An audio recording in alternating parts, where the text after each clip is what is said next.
नमस्कार। आज हम एक समाजशास्त्र विचारक माइकल फूको पर चर्चा करेंगे, खास करके माइकल फूको की हेट्रोटोपिया जो कॉन्सेप्ट है उस पर हम आज बात करेंगे।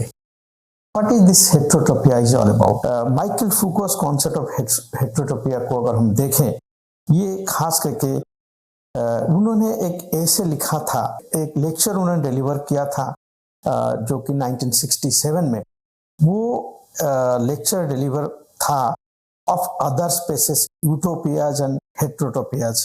ये ऐसे ये लेक्चर उन्होंने 1967 में दिया था और उस लेक्चर को बाद में इंग्लिश में 1986 में छपा गया है।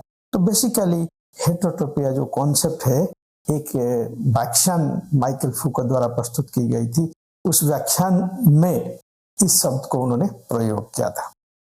और दूसरी जो बात इस पर है कि the concept also, this concept of heterotopia, दूसरी जो एक ऐसे छपी थी द ऑर्डर ऑफ थिंग्स जो 1966 में प्रकाशित हुई थी और उसकी जो प्रीफेस थी, इस प्रीफेस में the order of things, while the concept also appears the preface of the order of things. Order of the things एक 1966 में प्रकाशित थी और उस प्रीफेस में उन्होंने इसकी एक्सटेंसिव एक्सप्लेनेशन को भी आप समझ सकते हो। अब सवाल यह है कि क्या है हेट्रोटोपिया की जो कॉन्सेप्ट, मूलतः अगर उसको हम इस रूप में देखें कि ये जो हेट्रोटोपिया है, माइकल फूको ने आर्किटेक्ट की स्टूडेंट्स को एक बार भाषण दे रहे थे और जिस संदर्भ में या जिस कड़ी में उन्होंने इस हेट्रोटोपिया शब्द का प्रयोग किया, बेसिकली ये जो हेट्रोटोपिया है वो यह दर्शाता है कि the spaces that are both similar to and different from other spaces in society. क्या मतलब है इसकी? मतलब है कि सोसाइटी में स्पेस, जगह, और एक जगह दूसरे जगह से कैसे साम्यता रखता है या एक जगह दूसरे जगह के साथ कैसे डिफरेंट होता है। तो so spaces that are both similar to and different from other spaces in society, it is the main contention of this particular concept, how space is being understood.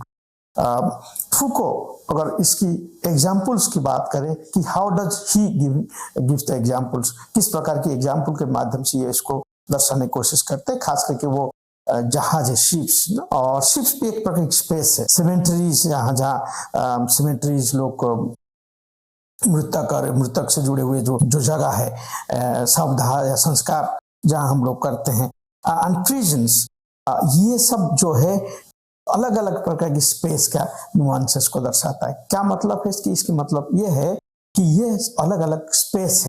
Ship एक अलग प्रकार की स्पेस है, symmetries या शवदाह करने वाले जो जगह है वो एक अलग प्रकार की स्पेस की नुआंसेस को दर्शाता है। प्रिजन्स, जहां कारागार में कैदी रहते हैं, वो एक प्रकार की अलग जगह को दर्शाता है। तो कुल मिलाकर ये कैसे जगह के जो नुआंसेस है, स्पेस के नुआंसेस, कैसे अलग अलग कॉन्टेक्स्ट में, अलग अलग संदर्भ में इसको अलग अलग रूप प्रदान किया जा सकता है, ये माइकल फूको इसको दर्शाने की कोशिश करते हैं। अगर दूसरे संस्कृति में भी, अलग संस्कृति के कॉन्टेक्स्ट में भी हेट्रोटोपिया कॉन्सेप्ट को देखा जा सकता है कि अलग अलग संस्कृति में अलग अलग जगह को किस प्रकार अलग नुआंसेस में देखी गई है। तो जैसे फॉर एग्जांपल अगर आप इंडियन कॉन्टेक्स्ट में बात करें, फॉर एग्जांपल किचन जहां रसोई घर है, तो ये एक प्रकार की, मुझे लगता है कि ये एक अलग प्रकार की स्पेस है। अगर उसको आप जाके धार्मिक आधार पर देखेंगे, हिंदू परिवार में किचन का महत्व अलग होता है और दूसरे संस्कृति में किचन के महत्व अलग होता है। जैसे फॉर एग्जांपल हम कह सकते हैं हिंदू परिवार में खास करके चप्पल पहन के आप किचन में नहीं प्रवेश कर सकते हो, और बहुत सारी जगह किचन में खाना शुरू करने से पहले जैसे कि कोई खाना बनाया जाता है तो उस खाना को वो कढ़ाई से निकाल कर पहले आग में डालते हैं। तो ये उस स्पेस के नुआंसेस को दर्शाता है। कुल मिलाकर हम ये स्पष्ट रूप से कहना चाहते हैं, different cultures have different space notions. अलग अलग संस्कृति में स्पेस की नोशन को अलग रूप में देखा गया है और इसको माइकल फूको के संदर्भ में अगर बात करें स्पेस को वो नॉलेज और पावर के साथ भी जोड़कर देखता है। तो कैसे नॉलेज एंड पावर के कॉन्टेक्स्ट में स्पेस को समझा जा सकता है, मैं एक उदाहरण रूप में इसको आपको बताना चाहता हूँ। फॉर एग्जाम्पल, अब वर्तमान की जो सरकार है, इनकी मैंडेट थी, जो पॉलिटिकल मैंडेट थी कि हम धार्मिक स्थलों को बढ़ावा देंगे, मंदिर का निर्माण करेंगे। तो ये एक प्रकार की स्पेस की कल्चरल नुआंसेस है जिसको ये प्रेजेंट गवर्नमेंट ने अपने इलेक्शन मैनिफेस्टो में रखा और इसकी वजह से लोगों ने उनको वोट दिया। तो ये एक स्पेस की पावर से सब कनेक्शन से, अगर आप इसी प्रकार की अगर उत्तर प्रदेश की बात करें, जैसे समाजवादी पॉलिटिकल पार्टी है, तो उसमें उनकी जो स्पेस को लेकर, जैसे कि जो पार्क बनेगा या जो गांव की जो नोशंस थी, मायावती सरकार के समय में अंबेडकर गांव की कॉन्सेप्ट थी, इनकी समय में लोहिया सरकार की बात आई, और भारतीय जनता पार्टी की अगर सरकार के समय में देखेंगे तो फिर वो दीनदयाल उपाध्याय की नोशन से काम करते हैं। तो ये क्या है कि हाउ स्पेस इज, वही गांव को एक मॉडर्न गांव बनाना, दैट इज ऑल्सो स्पेस। गांव एक स्पेस है, तो स्पेस को किस रूप में पॉलिटिक्स से, नॉलेज से, पावर से जोड़ सकते। तो ये भी माइकल फूको का एक महत्वपूर्ण समझ है कि स्पेस को आप पावर से और नॉलेज से देख सकते। तो अब इसकी की कैरेक्टरिस्टिक्स क्या है, अगर आपको ये बातें हम समझाना चाहेंगे कि what are the key characteristics of heterotopia. Basically heterotopia का 3 प्रमुख कैरेक्टरिस्टिक्स पे हम बात कर सकते हैं। It is ability to just oppose incompatible space. जो स्पेस इनकम्पैटिबल नहीं है, इसका ये ऑपोजिट है। पहला कैरेक्टरिस्टिक्स ये है कि जो स्पेस है, जो जगह की बात हम कर रहे हैं और जो जगह की बात हम नहीं कर रहे हैं, ये परस्पर विरोधाभासपूर्ण है, ये परस्पर एक दूसरे से अलग है। सो कहने का मतलब है स्पेस की नुआंसेस हमें बताता है कौन सी स्पेस सही है, कौन सी स्पेस सही नहीं है। अगर भारत के कॉन्टेक्स्ट में बात करें, हम कहते हैं कि जरूर काल, स्थान, पात्र। तो कभी भी कोई बात अगर आपको करनी है, आपको काल, स्थान और पात्र देखकर ही बात करनी चाहिए। ये भारतीय मनीषियों द्वारा ही कहा गया है।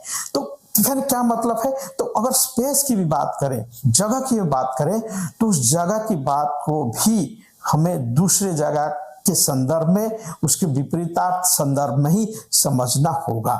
ये पहली विशेषता है। दूसरी विशेषता है they are function as space of crisis and deviations. अगर आप स्पेस को देखेंगे, स्पेस एक प्रकार की क्राइसिस को दर्शा सकता है, एक प्रकार की डेविएशन को दर्शा सकता है। मैंने एक एग्जांपल देता हूं, जैसे पॉवर्टी के जब हम स्टडी करते हैं और गांव में आप जाके देखते हैं और स्पेस को कैसे डेविएट कर सकते हैं, या कैसे ये क्राइसिस को दर्शाता है कि एक व्यक्ति के घर में एक रूम है, उसी रूम में खाना बनता है, उसी रूम में गाय भैंस या छोटे छोटे जो बकरियां रखा है, तो वो भी उसी रूम में रहते हैं। तो how does it shows the crisis of space. Space की क्राइसिस है और एक रूम में खाना ही बन रहा है, लोग रह रहे हैं, और जो भी हमारे जानवर हमने रखा है वो भी हमारे साथ वहीं रहते हैं। So it suggest a crisis of space. Of course this is also one of the indicators of poverty and the crisis of space. How does it also talks about deviations. So space deviation का भी context है।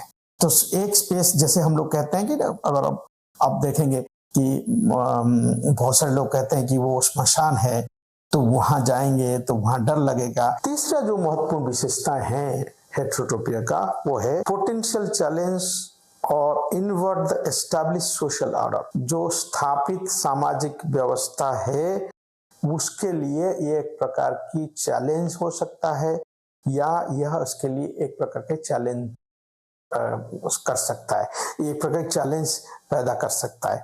तो potential challenge about social order, तो कहने का मतलब है जो स्थापित सामाजिक व्यवस्था है, तो स्थापित सामाजिक व्यवस्था के लिए ये एक प्रकार की पोटेंशियल चैलेंज हो सकता है। इसको किस रूप में समझेंगे, इसको समझने के लिए कि आप ये देख सकते हैं कि जो आपका स्पेस है जहां आप रह रहे हैं, तो यह एक प्रकार की सोशल ऑर्डर को या इस प्रकार की सामाजिक व्यवस्था को भी जोड़ के अपने साथ रखता है। कुल मिलाकर आपकी जगह आपके साथ, आप उसको ऐसे एक एग्जाम्पल के रूप में समझिए, जैसे डिस्प्लेसमेंट की जो डिबेट है, आप देखेंगे हम किसी को बेघर करना चाहते हैं डेवलपमेंट के नाम पे या किसी चीज के नाम पे, तो वो डेवलपमेंट क्या है, अब वो डेवलपमेंट उसके लिए क्या मायने रखता है। तो ये एक प्रकार की पोटेंशियल चैलेंज है, क्योंकि कोई व्यक्ति जहां वो रहता है, छोटा सा घर क्यों ना हो, छोटा सा कुटिया क्यों ना हो, उसकी भावात्मक लगाव उस जगह से, उस परिवेश से, उसके आसपास के वातावरण से होता है।